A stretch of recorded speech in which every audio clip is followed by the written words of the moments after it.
После армии я не знал, с чего начать жизнь. Армия, конечно, закаляет тело и дух, но к офисной жизни не особо готовит. Тем не менее, устроился в одну канцелярскую фирму. Серьезное предприятие, и степлеры, и ламинаторы, и даже цветные бумажки с липким краем. Работы много, но в основном я был местным парнем на побегушках. «Александр, сбегай! Александр, подай! Алекс, перенесите этот шкаф втроем!» Ну, думаю, карьеру начну с мускулов. Через 3 недели работы в фирме стукнуло 10 лет. Решили праздновать в ресторане, как говорится, не в столовке же.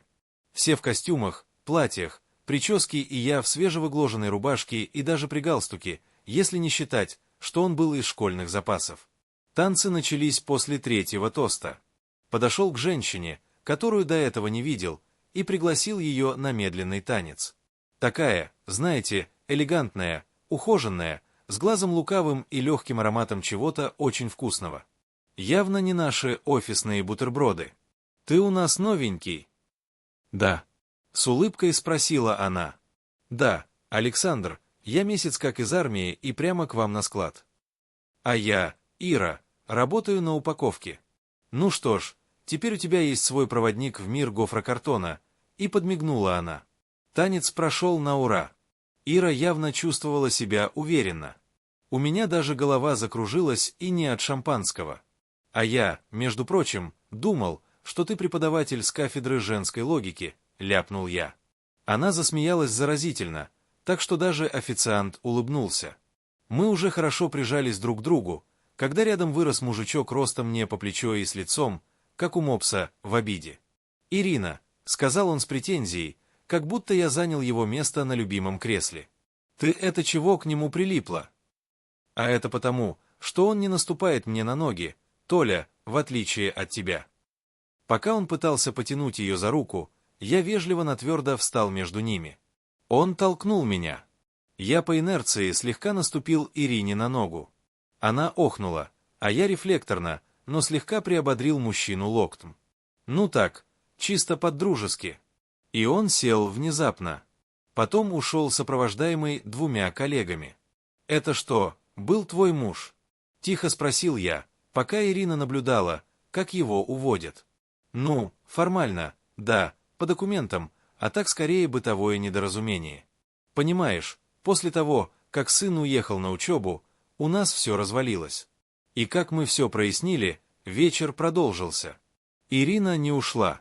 Подруги отговорили: «Да, оставайся, у тебя теперь телохранитель в наличии». И мы танцевали, смеялись, шептали на ухо. В какой-то момент мне показалось, что я снова на учениях, только теперь задача не провалиться в глазах Ирины. Когда она собиралась домой, я надел на себя образ джентльмена. «Провожу тебя. Мне будет спокойнее, если ты попадешь домой без происшествий. Ох, Александр, если бы ты в мои 20 был такой настойчивый, я бы тебе...» И она не закончила фразу, но весело хихикнула. У дома свет не горел.